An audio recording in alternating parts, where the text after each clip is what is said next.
Anong ibig mong sabihin? Ang ibig kong sabihin, kahit ang pamahalan o ang hari pa ng Espanya, walang karapatang mangialam sa simbahan. Ang Kapitang General ay pangalawa sa hari ng Espanya. Aba, kailan pa ito nangyari? Kakalad ka rin ko siya, paalis na ng pwesto.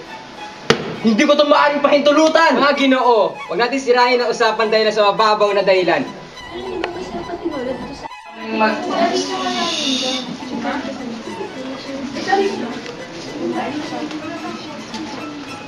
Maligaya pagdating, Ginoong Ibarra. Ginagagalak ko ang pagdating ko dito. Alam niyo bang masarap at tinola dito sa atin? Sariwa ang lahat ng mga sangkap.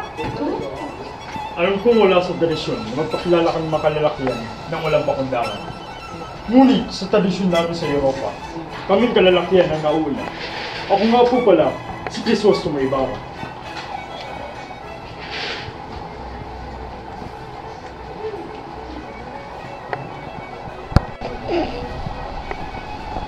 Nakahanda na pala ang ating magulo. Okay.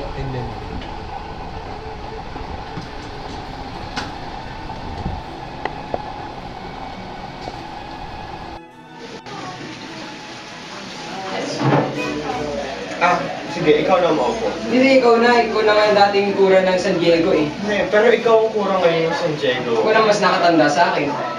Padre sa civil lang. Hindi natatanda, hindi yung dadaan sa katandaan. Sige na, ikaw na maupo. Sige, salamat po.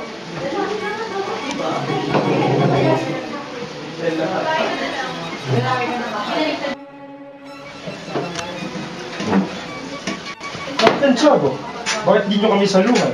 Huwag niyo akong intindihin. Asa na ang tinola? Dalhin na.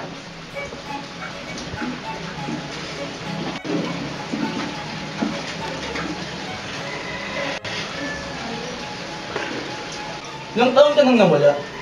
Mga 7 taon din po. O baka nakalimutan mo lang yung bayan. Imposible mangyari yan. Ano ang ibig sabihin?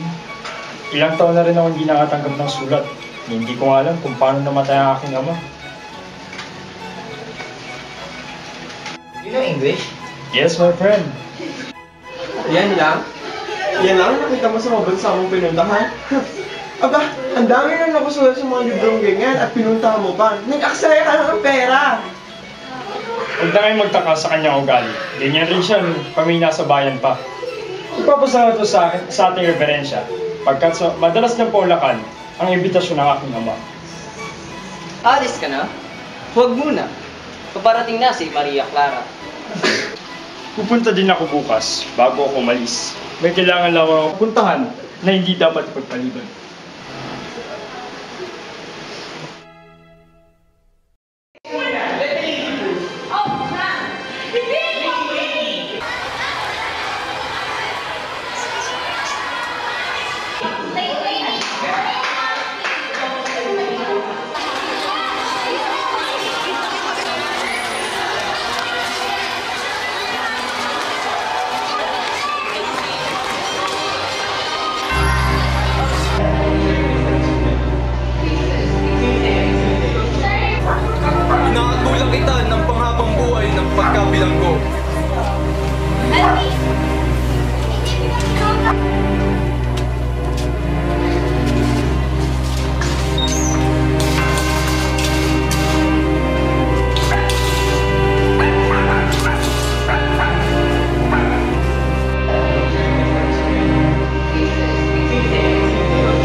Mabago Europa, isang napakagandang bansa.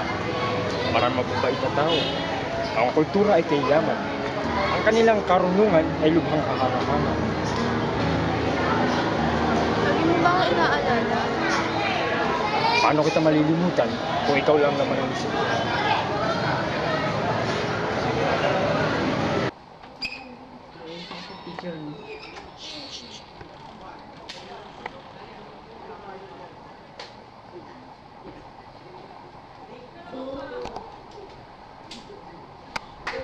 Ako po'y mauna na. Kaya kailangan ko pumunta sa imlayan ng aking ama. Kung gaya paalam na sa'yo.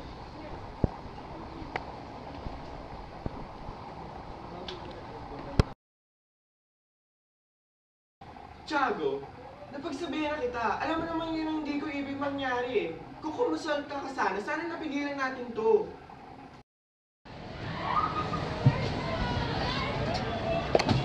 Muntik na ako kayo, no? Ay! Ano ba? Mas malalapit pinuhukay sa akin eh. Ha? Ay, ito bang mura pinuhukay ako? Pinuhukay sa akin yung ibigin isang kilalang tao dito sa ating bayan. Yung tao, hindi kilala eh. Pero, ang kila ko pa para malaman niya? Tingin mo na. Ano nangyari din sa bangkay niya? Ibig na tinapos sa libingan mo yun. Tinapos sa ilog. Sa ilog? Bakit sa ilog? Sabi nga sa libingan ng mga Egypt. Nakita ba kayong bangkay na isang dalaga? Buko ang ngipin nito at maputi pa ang kanyang ngipin. Siya kasi ang aking asawa. Wala eh, pero kung gusto mo, Meron, marami pa naman mga bangkay dyan. Hanapin mo na Wala lang. kayong pinagkaiba sa mapatay. ayan. Klaseng tao yan.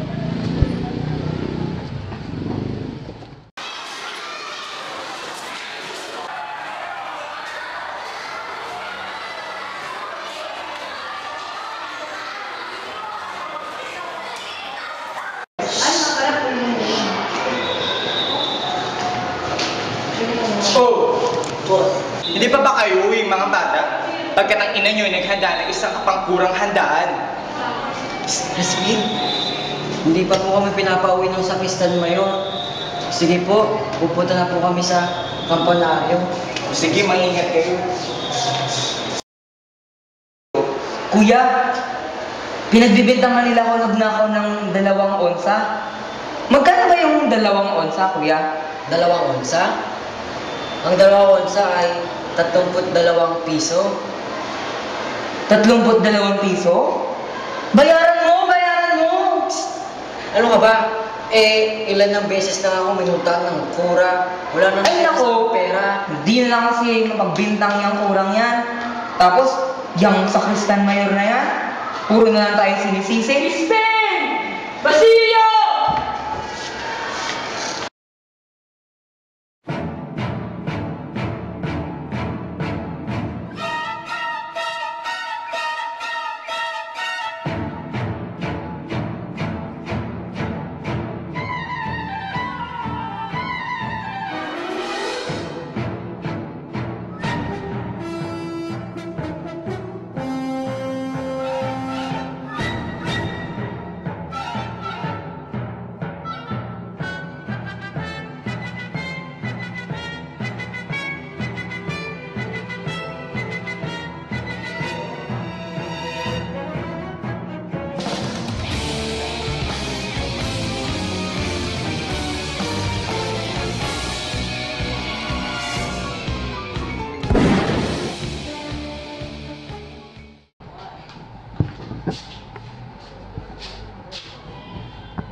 Crispin po, liwan po siya sa kumbento.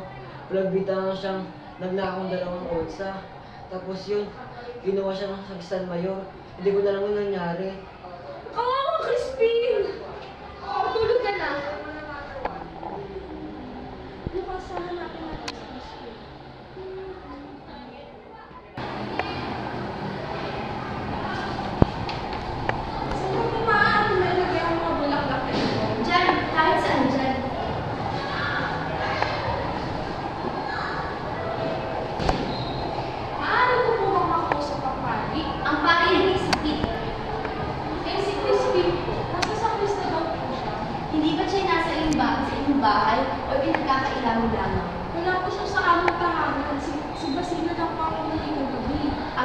po naiwan nga rito, ngunit umalis rin matapos kumuha ng maraming kwalta. Inubuksan niya ako kanina umaga upang ipagbilian sa kwartel sa mga bata sibil ang nangyari. Marahil pumunta na sila sa inyong bahay upang hanapin ang inyong mga anak.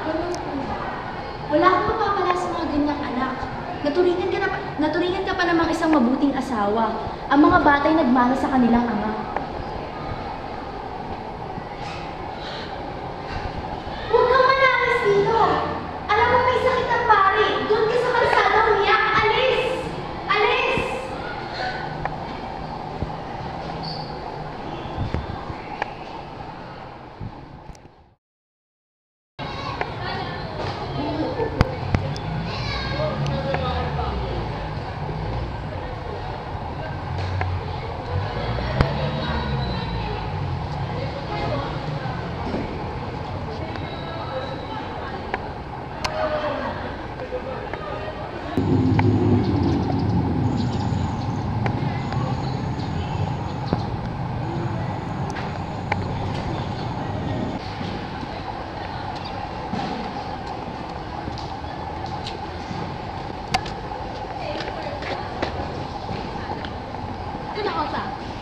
Nasaan ang iyong dalawang anak? Hindi ko po alam. Wala po sila sa aking bahay. Bigay mo na. Hindi, tatali ka namin dito sa punong to. Babarilin ka namin. Ma? Kunin niyo na lang po yung bahay ko. Lahat ng naging nalaman ng bahay ko. Hindi ko po talaga alam ang sinasabi ninyo.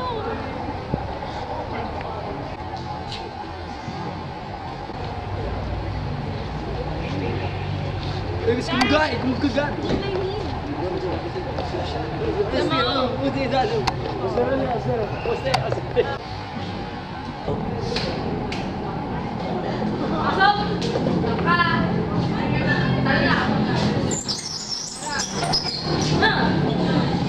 Speed! Pasingin niyo!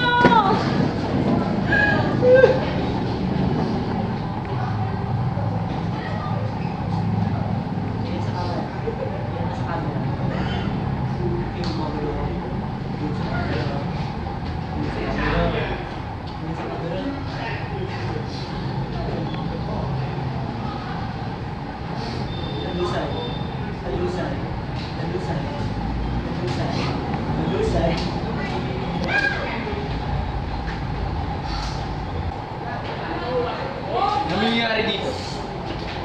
Ano po ang baliw? Yan ay gawa-gawa lang ng Friday. Ibig nila mabawi ang nawala sa nila. Hindi nila ito kay San Antonio. Anak, palayain yan.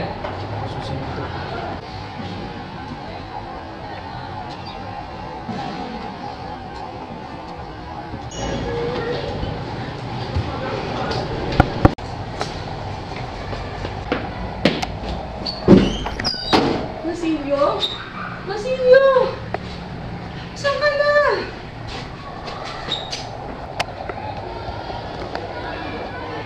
Speed! Masilyo! Anak ko, nasaan na ba kayo?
Dito tinapon ang bangay ng iyong ama.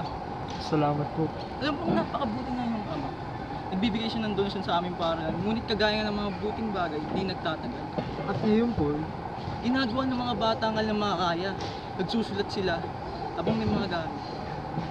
matapos ko pong pag-isipan ito, ipagpapatuloy ko na lamang po ang naumpisa ng aking ama, kaysa ipagagdan ko pa siya. Ginoo, anong inyong sinusulat? Totoo nga ako ay may sinusulat. Ngunit hindi ito lubhang kailan. Ano ba ang may paglilingkod ko sa iyo? Naging mabuting tagapayo kayo ng aking ama. At ngayon, ako'y umaasa na ako'y mabibigyan ninyo ng magandang payo. Ang una kong maipapayo sa iyo ay wag kang hihingi ng payo sa akin kailanman. Sapagkat ang may tatlong tao ay isipin na ikaw rin ang isang baliw na katulad ko. Ang ikalawa naman, sumangguni ka o humingi ka ng payo sa mga may kaya o sa kurang. Sila yung bibigay ng mga kawalang kakwentahang mga payo. Ngunit hindi lahat ito ay iyong susundin. Ngayon din, ay sasangguni ako sa kura upang humingi ng basbas sa kanya.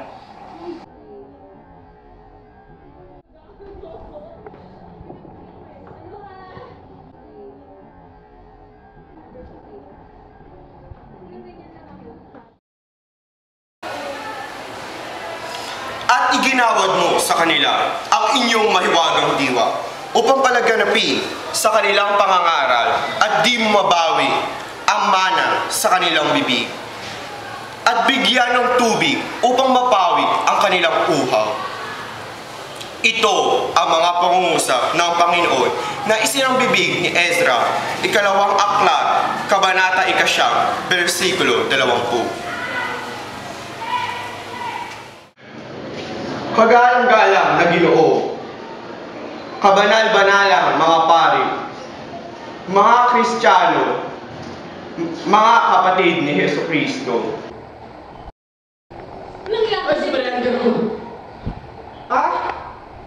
Yan ba? Yan ba ang mapapala ko sa pangarang buong umaga? Nakakaya kayo dito ba sa bahay ng Diyos?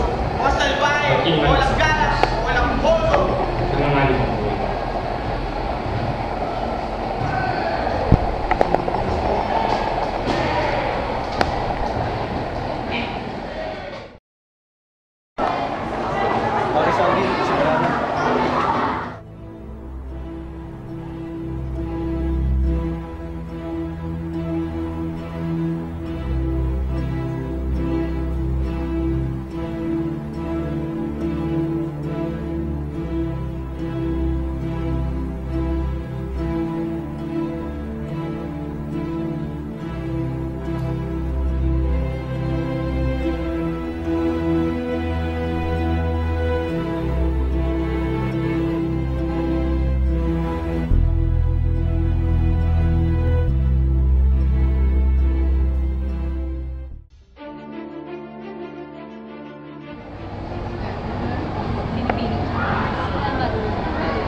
Gusto mo ba ang pagkakatayo sa paaralan? Siyempre naman, mahal ko.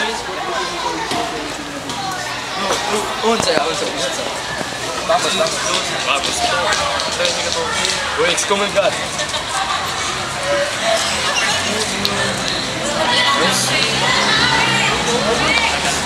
Si Padre Damas. Ano ba yung Isang liham para sa iyo, Kapitan Tiago. Alis na muna. Paalam, Kapitan Tiago.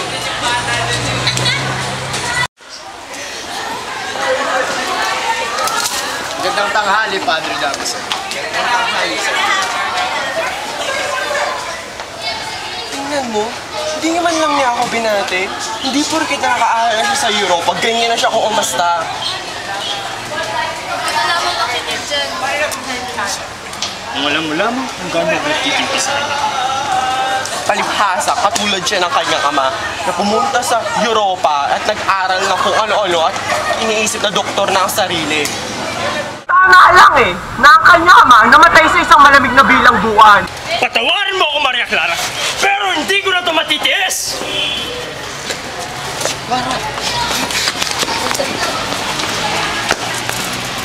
Magulos dili ka, Ibarra!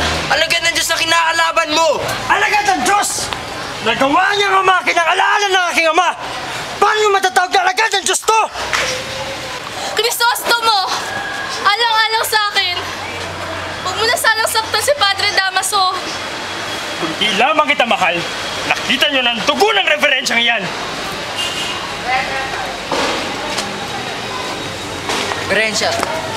Ish ka lang. Ish ka lang.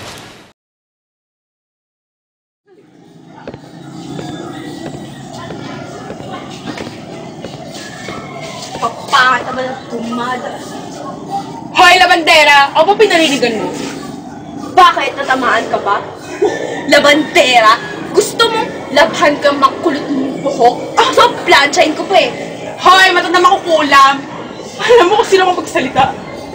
Di ka rin maganda.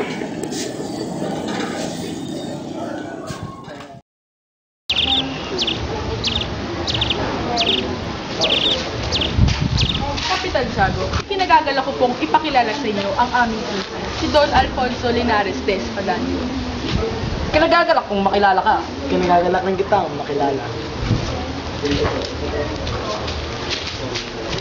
Alam mo ba, Kapitan Tiago, nang kami pumunta sa probinsya, ang mga bahay na mga walang kwenta, gawa sa mga kahoy at kawayan. Oh, nandiyan na pala si Padre Salvi. Padre Salvi, kinagagalak kong ipakilala sa inyo ang aming pinsan na si Don Alfonso Linares de Espadaña. Kinagagalak kitang makilala. Tara, pumunta na tayo kay Maria Clara.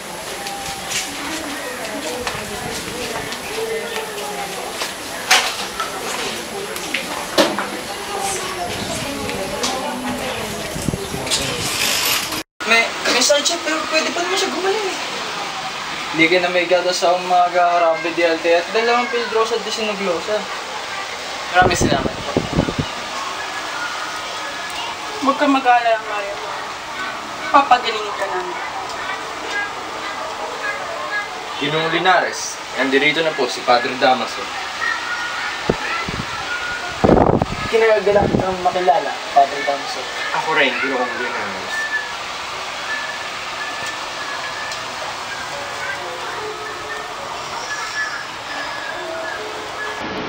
Naway pagalingin ka ng Panginoon, anak ko.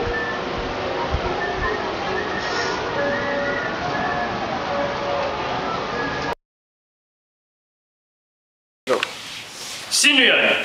Kami mga alagad ng batas. Bakit po? Arestado ka. Sumama ka sa amin. Mas lalo mo ang lata ito! Nakulungan ako dahil sa'yo! Mga Ginoo, maaari ba akong kasasan?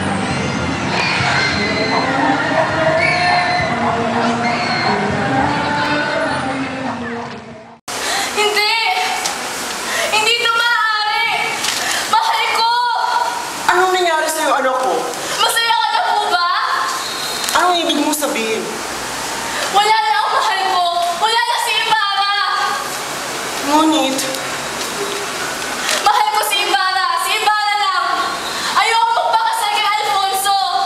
anak ko. Pilitin mo man ako magpakasal. Papakamatay ako! Anak, patawad. Kung nakaimasok man ako sa pagmamahalan niyo ni Ibarra, patawarin mo ako. Magmamadre na lang ako! Kung yan ang nasa iyong kagustuhan. Tao po! Tao po! Elias! Senyor Ibarra, iligtas po ninyo yung sarili. Umalis na kayo sa lugar na ito. Ano ang ibig mo sabihin? May pag-asa pong magaganap at kayo ang palalabasin na nagpasimuno nito. Ngunit sino ang... Hindi ko po alam kung sino may pakana nito sa inyo. Ano ang dapat kong gawin? Ihanda ninyo yung mga papeles.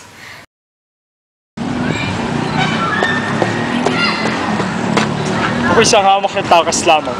At di magtatagal ay malalaman nila ang aking pagtakas.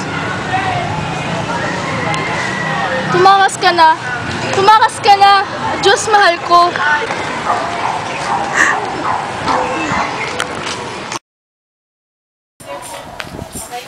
Elias, saan ba tayo tutungo? Sa isang kaibigan sa Mandaluyong, senyor. At pagkatapos, Mamuhay po kayo ng tahimik sa ibang bansa. ako lamang? Ba't di mo ako samahan? Magturingan tayo para magkapatid. Para saan pa? Upang makabawi ang aking mga ninuno sa ginawa sa iyong pamilya at sa lahat na nagawa mo sa akin. May papakating! Magtago kayo! Gamit ang mga damo! Marunong pa kayong sumagwan. Oo. Iligtas ninyo ang inyong sarili. Ililigaw ko sila. Huwag, Elias! Labanan natin sila! Maging tayo sa Noche Buena. Malapit sa puntod ng inyong lolo.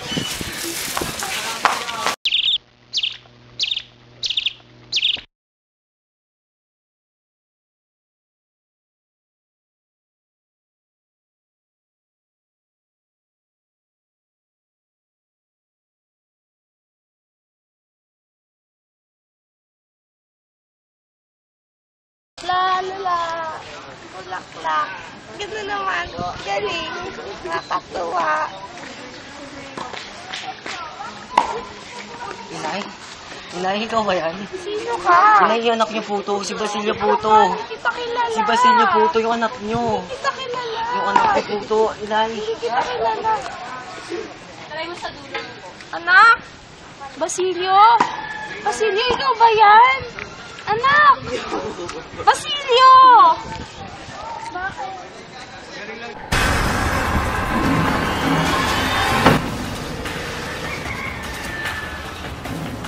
Inay?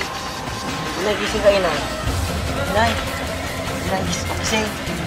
Inay! Gumising ka, Inay. Inay! Inay!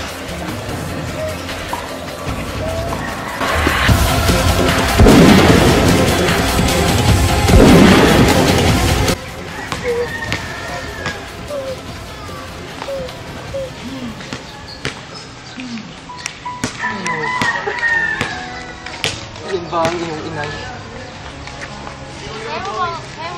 Anong nais mong gawin sa kanya?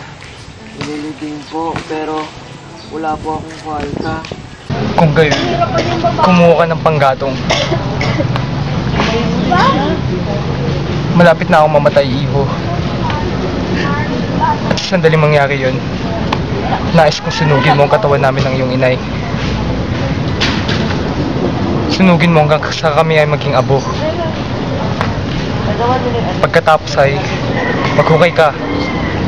Maghukay ka at may makita kang ginto. Gamitin mo ito sa iyong pag-aaral. Naintindihan mo ba ako, Iho? Sige po.